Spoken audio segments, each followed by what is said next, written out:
Do you want a homeschool schedule that really works? Well, a lot of people do. I'm Nicholeen Peck. I'm a lifetime homeschooler. I teach at homeschool conferences all over the world. I also teach parenting. And sometimes it's the parenting that can impact the schedule in negative ways. In this video, we're going to be talking about a homeschool schedule that you can really use.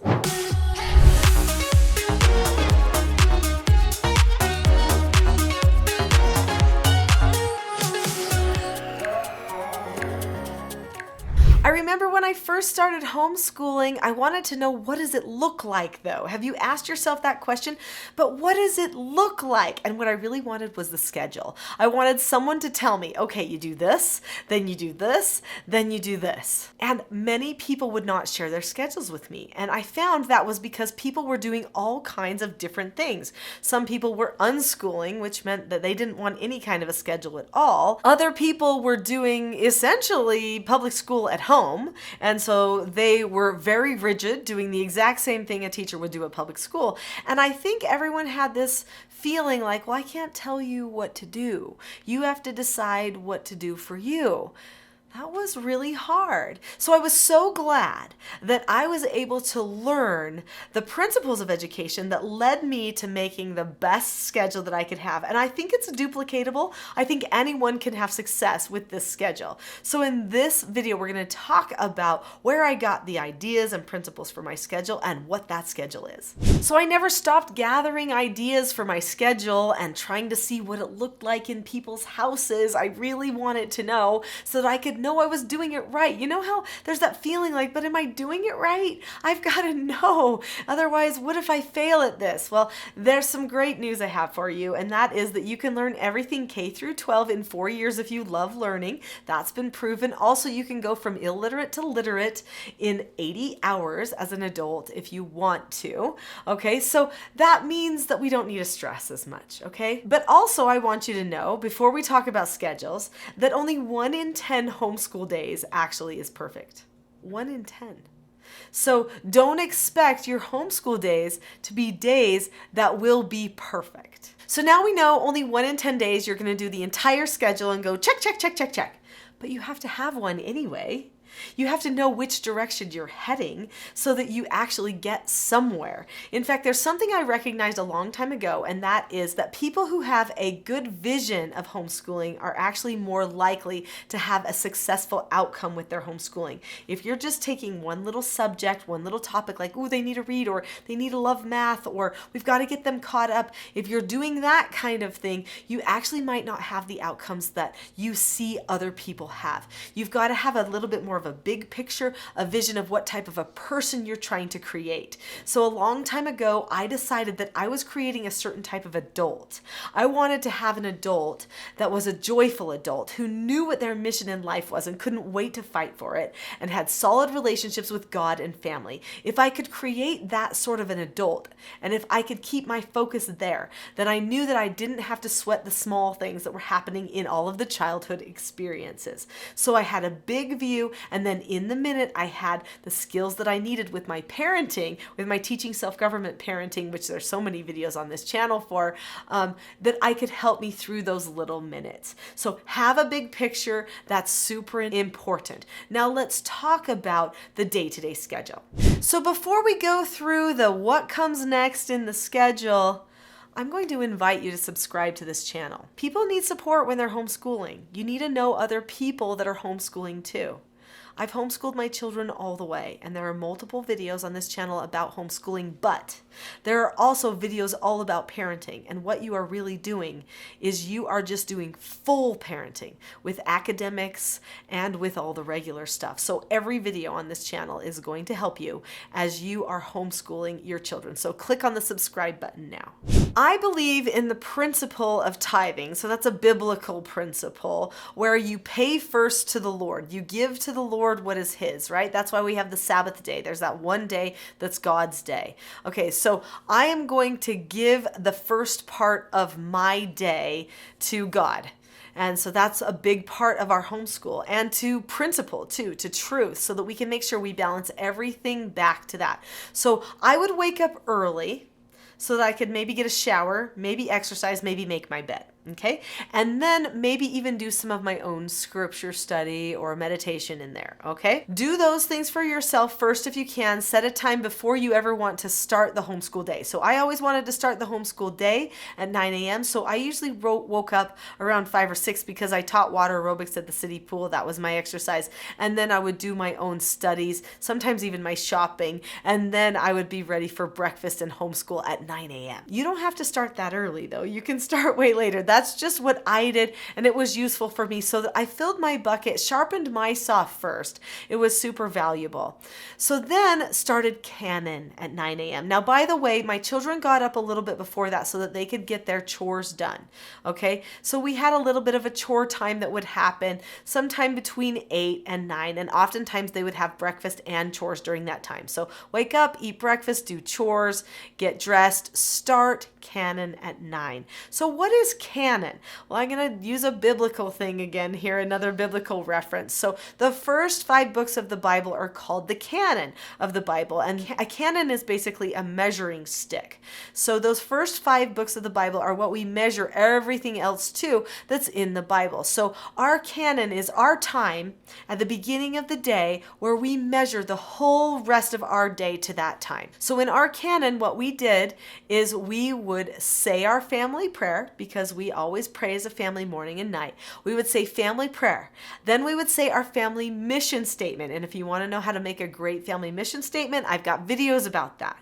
Then after our family mission statement, we would do our family memorization. So we were constantly memorizing poems, scripture verses, and we would do song memorization as well. So the songs and the scriptures or the poems, we would say them each 3 times in a row each day. And by Friday, we usually had them, the poem or the scripture verse and the song memorized. So this was how I helped my children learn recitation, memorization, while their brains were still really at the perfect stage for that. And we incorporated some good values training, some principles and doctrinal teaching at that time as well. We started with just the real Mother Goose with the poems, and then we moved up to greater poems, sometimes poems that were actually multiple pages long that we ended up memorizing. Now those big ones would take more than just 1 week, but we would do multiple stanzas in a week and then carry on and get that whole proclamation or that whole poem memorized. After we do our memorization, then we do our scripture study. As a family, we would discuss scriptures and have times where each of us would practice reading out loud to each other and have discussion. This was actually a really special time where we discussed important things, and our children saw how the stories and the lessons taught in Holy Scripture also related to their personal lives. After we did those things, then I did what was called mom school. So mom school was this time where I would do maybe a vocabulary lesson, and I would tell them certain vocabulary words and we would memorize them, or maybe I would read them from an inspiring book like the book Character by Samuel Smiles, or similar, there's so many, maybe the book The Power of Truth by William Jordan, and we would discuss some of the truths found in those little sections, maybe even just a sentence or a paragraph we would have, and then we would discuss, and we would then have reading time. So then I did read aloud to my children every day. Even if my children were older, we did read aloud. We would sometimes for Canon, that was the whole of Canon, okay? Sometimes for Canon, we would spend a half hour, and that was it. Sometimes we could even do Canon in 15 minutes or 10 minutes if we were in a rush. But sometimes for Canon, we took hours, because we would read and discuss and discuss. So it was up to us, whatever we felt like we needed that day. And I would just go. As long as we were inspired, I would keep us going. And then as I felt the inspiration possibly waning a little bit, I would say, oh, we're done with Canon now.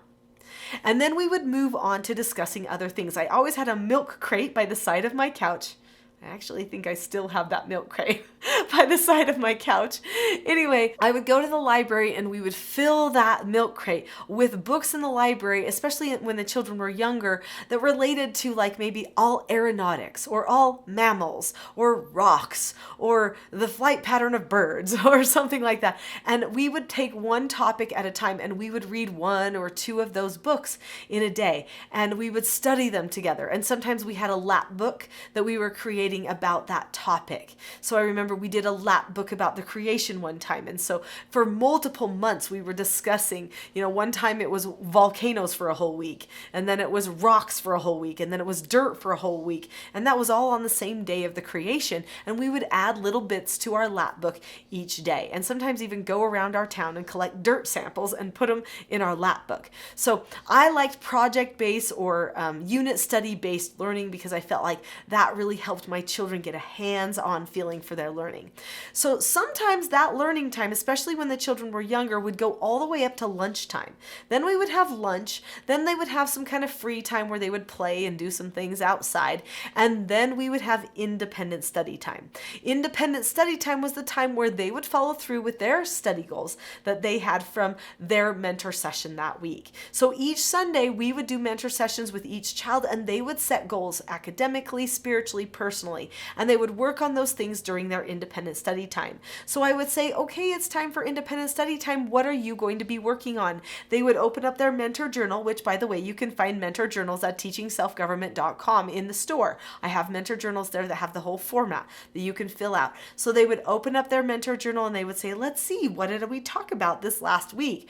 And at that point, they would say, I think I'm going to work on my math. I'm going to do 20 minutes of that. And then there's this book that I want to read for this scholar class that I'm in, or I'm working on this paper, or I want to do my art project. I need to do my piano. They would do those kinds of things during that time.